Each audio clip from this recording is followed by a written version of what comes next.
5 months ago, Delphia and Norman's infant son was rushed to the hospital after being violently shaken. The child is currently 10 months old, and this abuse has left him in a coma.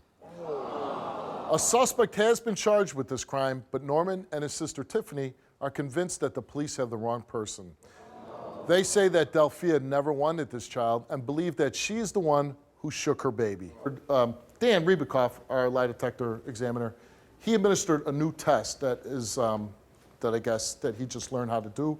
We're going to bring Dan out so he can explain that, and then we're going to get to the results. Let's bring out Dan Ribacoff.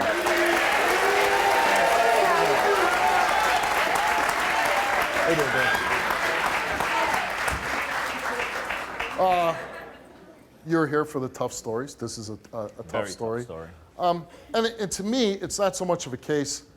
I'm going to say, if she picked up the baby herself and shook it, I'll be a little surprised. Only because the police didn't get involved in this case. They did an investigation. She was at work, they determined.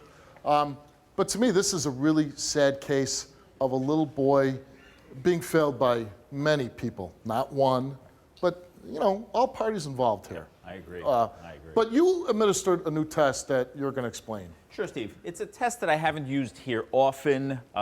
It is relatively new when it comes to polygraph techniques, but not brand new.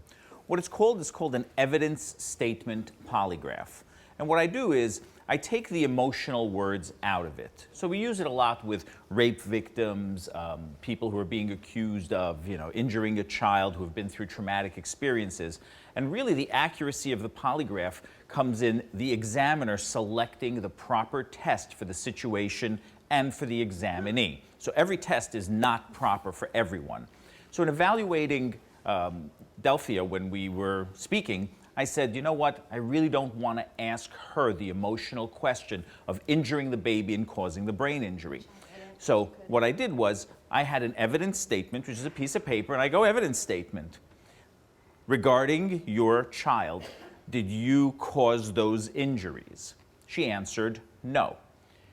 I then test her, regarding your evidence statement, did you answer that question truthfully? And variations of that question.